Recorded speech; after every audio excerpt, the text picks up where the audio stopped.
अस्सलाम वालेकुम दोस्तों, वेलकम टू TSN कंपनी। मेरा नाम वकास अहमद है। आज हम आइज़ बनाना सीखेंगे। आइज़ के लिए हम रेफरेंस ढूंढते हैं, जो कि मैं आपसे कह चुका हूँ कि कोई भी चीज़ आप लोगों ने जो ड्रा करनी होगी उसके लिए आप लोगों को रेफरेंस ढूंढना लाजमी होगा।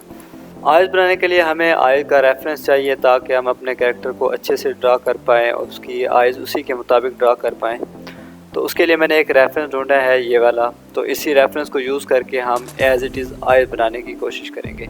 आइज़ के मुख्तलिफ मैप्स हैं जिसको हम फॉलो करके इसी तरह की आई बनाएंगे। तो आज मैं जिस तरह मैंने आप लोगों को नोज़ का एक तरीका, एक मेथड समझाया है, इसी तरह मैं आपको आइज़ का भी एक मेथड समझाऊंगा। स्टेप बाय स्टेप हम जब कैरेक्टर को एडवांस करते जाएंगे तो मैं आपको मुख्तलिफ मेथड्स समझाता जाऊंगा। चूँकि ये ट्यूटोरियल्स बिगिनर्स के लिए हैं, इसलिए मैं उनको स्टेप बाय स्टेप एक एक मेथड ही सिखाऊंगा ताकि वो अच्छे से आगे बढ़ सकें। हम फेस मैप पे जाएंगे और यहाँ पर मैं मेंशन कर देता हूँ आई मैप। यहाँ पर मैं आई मैप लिख देता हूँ या आइज़ मैप लिख देते हैं। जैसा कि मैं आप लोगों को पहले भी रेफरेंस में समझा चुका हूँ कि आइज़ हमारी थर्ड सर्कल में आएंगी। अगर मैप के हिसाब से देखा जाए तो आइज़ हमारी थर्ड सर्कल में आएंगी। तो 1, 2 और ये थर्ड सर्कल में हम इस तरह की ये एक आई बनाएंगे। आई मैप बनाने के लिए मैं ड्रा शेप में जाऊँगा और रेक्टेंगल को सिलेक्ट करूँगा। रेक्टेंगल सेलेक्ट करूँगा और यहाँ थर्ड सर्कल में जाकर कुछ इस तरह शेप ड्रा कर दूँगा। अगर आप गौर से देखें तो इसकी एक शेप जो है, आई शेप है, वो एक रेक्टेंगल की शेप ही है बेशक। तो मैंने भी इसी आई के रेफरेंस को यूज़ करते हुए एक रेक्टेंगल शेप ड्रा की है ताकि मैं अच्छे से आई को बना सकूं। आई को बनाने के लिए मैं आई का कलर जो है वो रेड कर लेता हूं स्ट्रोक का, ताकि मुझे नीट डिज़ाइनिंग में मसला ना आए। अब मैंने एक रेक्टेंगल लेने के बाद मैं कर्वेचर टूल में जाऊंगा। इसके इस पॉइंट को भी मैं कर्व कर दूंगा और इस पॉइंट को भी मैं कर्व कर दूंगा ताकि मेरा बेसिक आई जो है ताकि मेरी बेसिक आई जो है इससे मिलती जुलती बन जाए। बाकी इसी मैप को फॉलो करते हुए हम similar I neat and clean next जो है हम अपने नीट कैरेक्टर में जाके बना लेंगे। लेफ्ट आई, चूँकि कैरेक्टर हमारी तरफ देख रहा है तो इस हिसाब से उसकी जो ये वाली आई बनेगी वो लेफ़्ट आई बनेगी। हमने जो भी कैरेक्टर डिज़ाइन करना है वो रियलिटी बेस पे करना है। इसी आई को मैं ट्रेस कर लेता हूँ। कलर मैं ब्लैक यूज़ कर लेता हूँ, नीट एंड क्लीन। बल्कि कलर मैं ये वाला यूज़ करता हूँ ताकि हमारा कैरेक्टर सिमिलर रहे।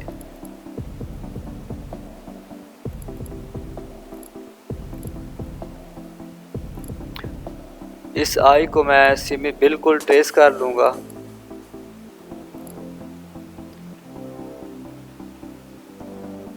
ट्रेस करने के बाद मैं सी प्रेस करूँगा। क्योंकि मैं आपको शॉर्टकट बता चुका हूँ, सी प्रेस करने से कर्वेचर टूल खुल जाता है और यहाँ पर आकर मैं इसको कर्व कर दूँगा, इसको भी कर्व कर दूँगा। अब हमारी आई बिल्कुल सिमिलर मैच कर चुकी है नीचे वाले रेफरेंस के मुताबिक, अब मैप के मुताबिक। तो अब हमने इसकी डिज़ाइनिंग की जो डिटेल है वो इस तरह रखनी है। जो कि आइज़ की जो नीचे वाली लाइन है वो ब्लैक है और ऊपर वाली जो आई लैशेज़ हैं वो वाइट हैं। तो इस चीज़ को मेंटेन रखने के लिए मैं इसका कलर ड्रा शेप में सेलेक्ट शेप में जाकर हम अपने स्ट्रोक का कलर ब्लैक रख देंगे और आई लैशेज़ अलग से ड्रा कर देंगे।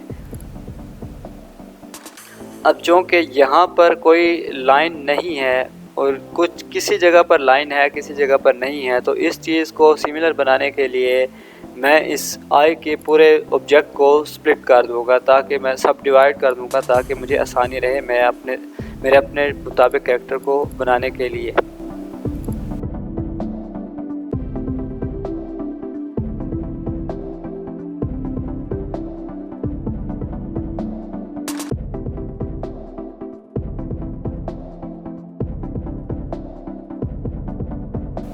ऑलमोस्ट हमारी जो आँख है वो उससे मिलती जुलती बन चुकी है। अगर मैं मैप को हाइड कर दूं तो हमारी आँख उससे मिलती जुलती बन चुकी है। दोस्तों याद रखिएगा, कैरेक्टर की सिमिलैरिटी हम लास्ट में एडजस्ट करेंगे बिल्कुल एज इट इज़। फ़िलहाल हमें बेसिक मैप को बनाना है ताकि हम अपनी चीज़ों को जल्द से जल्द फाइनलाइज़ कर सकें, मेंटेन कर सकें। आई बनाने के बाद अब हम आज जो टूल यूज़ करेंगे वो विड्थ टूल है। मैं आपको थोड़ी देर पहले भी इसके बारे में बता चुका हूँ। इसके मुख्तलिफ़ फ़ीचर्स हैं। मिसाल के तौर पर हम इससे लाइन को कम या ज़्यादा कर सकते हैं। मैग्नेटिक मोड में जाकर हम इसकी आइज़ को कम या ज़्यादा इस तरीके से कर सकते हैं।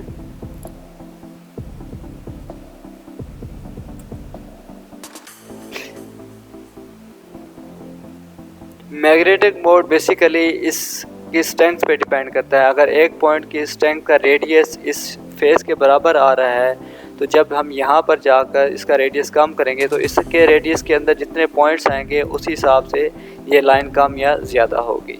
तो हम इसी मैग्नेटिक मोड को यूज़ करके इसकी लाइन को बिल्कुल यहाँ पर ज़ीरो कर देते हैं। फ़िलहाल मैं फेस मैप को ऑफ़ कर देता हूँ ताकि मेरी जो आई है वो उसके मुताबिक मैच कर सके, रेफरेंस के मुताबिक।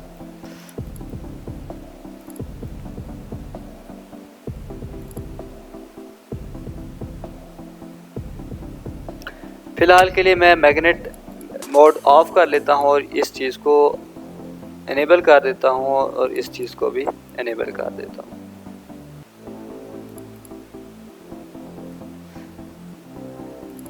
हमारी आँख तकरीबन मिलती जुलती बन चुकी है। अगर मैं इस पॉइंट को हाइड कर दूँ, हाइड बेसिकली दो पॉइंट्स के दरमियान लाइन को हाइड करता है। ये हाइड ऑप्शन पे मिसाल के तौर पर ये पॉइंट है और ये पॉइंट है, जब इसके दरमियान में जब क्लिक करूँगा मैं तो वो पूरी लाइन हाइड हो जाएगी और इससे मैं अपनी आइज़ का वो हिस्सा बना पाऊँगा जो मुझे इस रेफरेंस के मुताबिक है। लेकिन चूँकि पहले हमने बेहतर बनाया था, हमारा जो आई की डिटेल थी, लाइन थी, वो रेफरेंस के मुताबिक थी, तो हम उसी चीज़ को मेंटेन रखेंगे।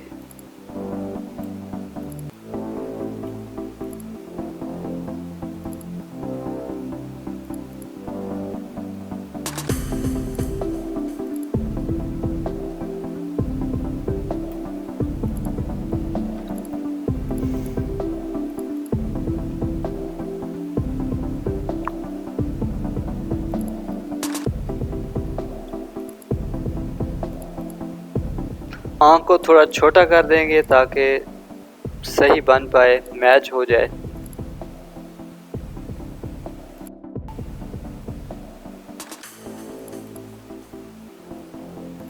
मैच होने के बाद हम लोगों ने मैप को दोबारा ऑन कर लेना है और जैसा कि मैं आप लोगों से पहले कह चुका हूँ कि एक आई का डिस्टेंस दो आइज़ का डिस्टेंस एक आई के बराबर होता है। अगर मैं यहाँ पर इसको पेस्ट कर देता हूँ और तीसरी आइज़ को भी दोबारा ले आता हूँ तो मुझे अंदाज़ा हो जाएगा कि मैं सही डायरेक्शन में हूँ या नहीं हूँ।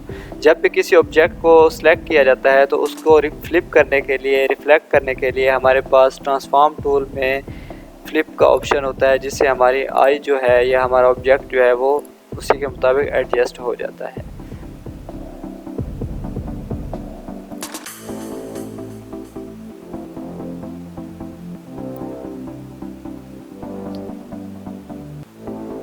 हम अपनी आइज़ को थोड़ा सा छोटा कर लेते हैं ताकि हमारा ऑब्जेक्ट जो है मैच हो जाए। अगर मैं आगे ले जाऊँ और दोबारा से मैं इन आइज़ को कॉपी पेस्ट करूँ,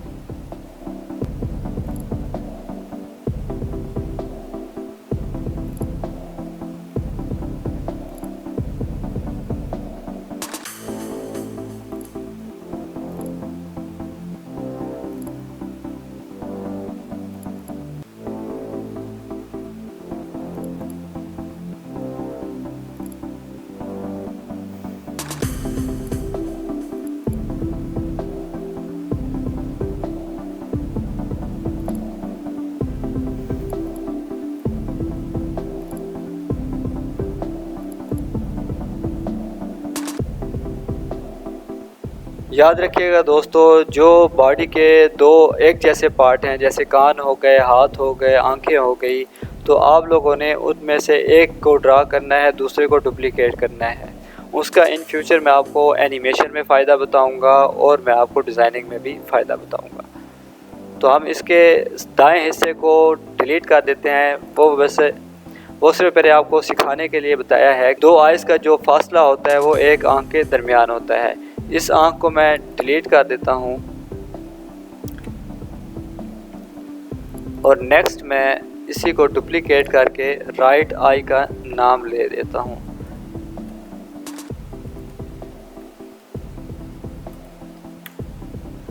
अब चूँकि हमने कैरेक्टर को सेंटर में ड्रा किया था तो उसका फ़ायदा ये होगा कि जब मैं इस आँख को सिलेक्ट करूँगा और रिफ्लेक्ट करूँगा तो वो उसी के मुताबिक सेंटर में ड्रा होगी, जैसा कि आप देख सकते हैं। नेक्स्ट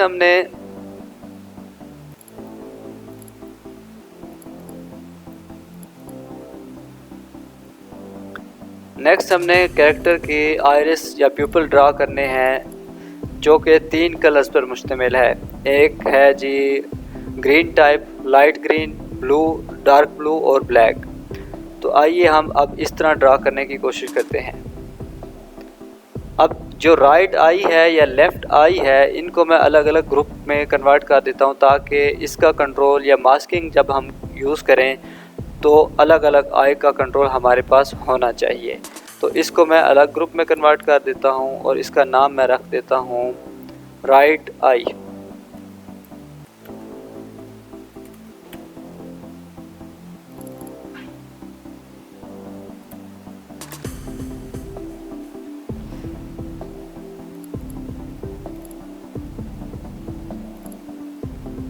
एज इट इज़ इसका नाम मैं रख देता हूँ लेफ़्ट आई।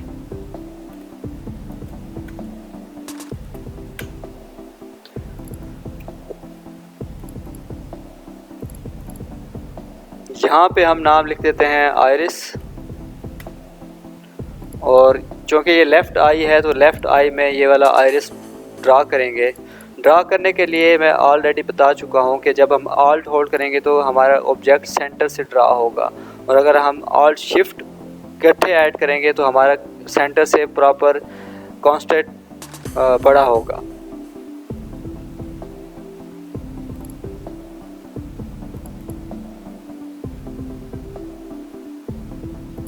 बेसिक शेप हमारी मैच हो चुकी है। अभी तक मैंने कलर डिटेल पे बात नहीं की, तो हम स्केच बना रहे हैं। स्केच के हिसाब से हमने यही ब्लैक सर्कल ड्रा किया है।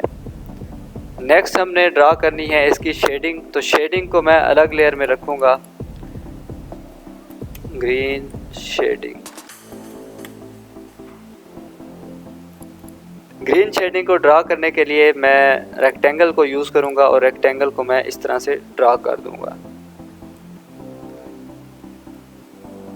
ऐड पॉइंट में जाकर इसको मैं कुछ पॉइंट्स देकर थोड़ी सी और डिटेल दे दूंगा ताकि हम अच्छे से इसको बना पाएँ। कर्वेचर टूल यूज़ करेंगे और इसको हम कर्व कर देंगे उसी के मुताबिक। हम मैच करने की कोशिश करते हैं ताकि हम कैरेक्टर को अच्छे से बना पाएँ। नेक्स्ट हमारे पास लास्ट वाला पार्ट आइरिस रह चुका है। प्यूपल हमने ड्रा कर लिया है, शेड भी ड्रा कर लिया है। अब स्मॉल आइरिस,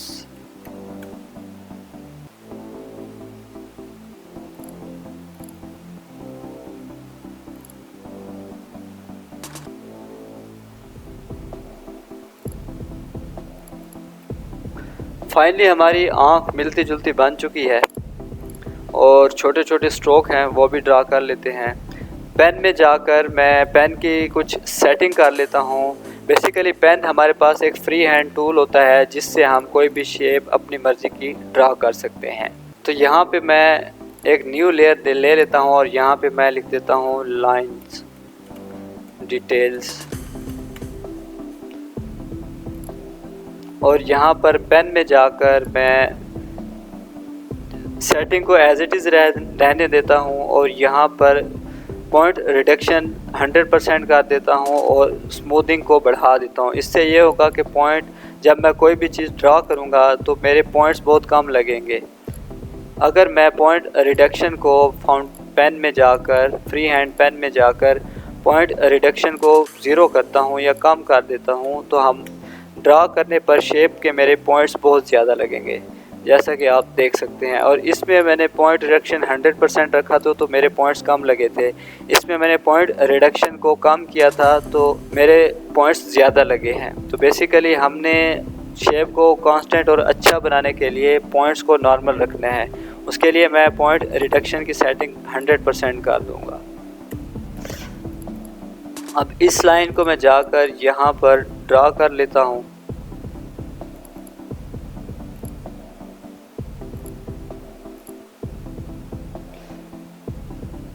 और सीधा कर लेता हूँ।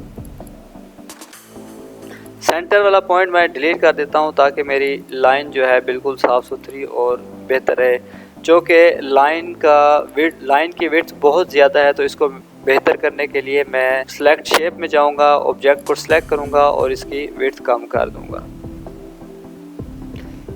बहुत कम कर देते हैं 0.2 ताकि हल्की फुल्की नज़र आए। इसकी विड्थ कम कर लेते हैं, हाइट भी कम कर लेते हैं और इसको मैं कॉपी पेस्ट कर लेता हूँ।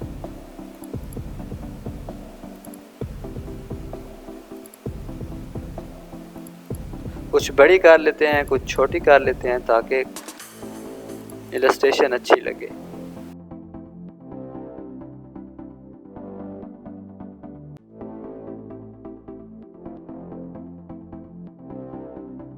फ़िलहाल काफ़ी हैं और इन्हीं को मैं डुप्लिकेट करके Ctrl+C Ctrl+V और यहाँ पर लेके थोड़ा सा रोटेट कर लेता हूँ और रिफ्लेक्ट कर लेता हूँ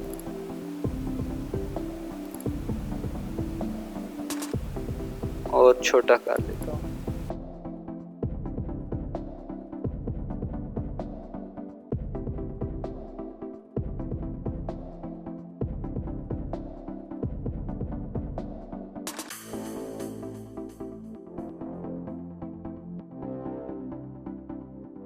फाइनली हमने अपनी लाइंस को ड्रा कर लिया है।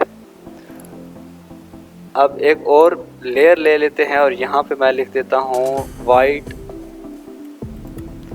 हाईलाइट।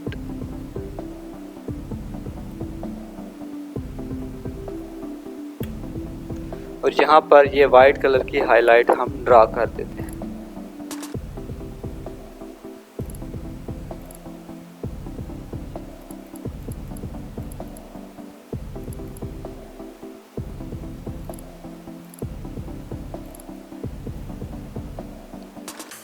फाइनली दोस्तों हमने अपनी आँख को बना लिया है।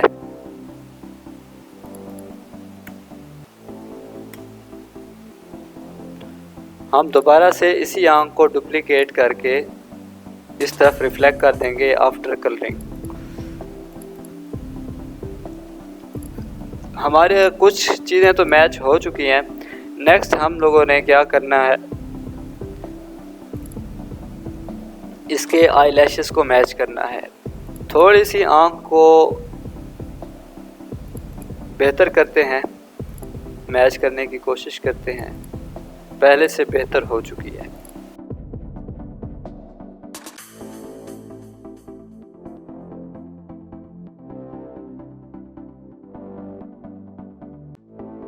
आई लैशेस को ड्रा करने के मुख्तलिफ मेथड हैं, लेकिन जो कि यहाँ पे कलर चेंज है और यहाँ पे कलर चेंज है। तो मास्किंग के दौरान मैं आप लोगों को डिटेल से बताऊंगा कि इसी मेन लेयर के अंदर ड्रा करने से क्या नुकसान होता है और मेन लेयर के बाहर ड्रा करने से क्या फ़ायदा होता है। हमारी आँख फाइनल हो चुकी है, हमारा नोज़ फाइनल हो चुका है। नेक्स्ट ट्यूटोरियल में हम कान के बारे में डिटेल से पढ़ेंगे।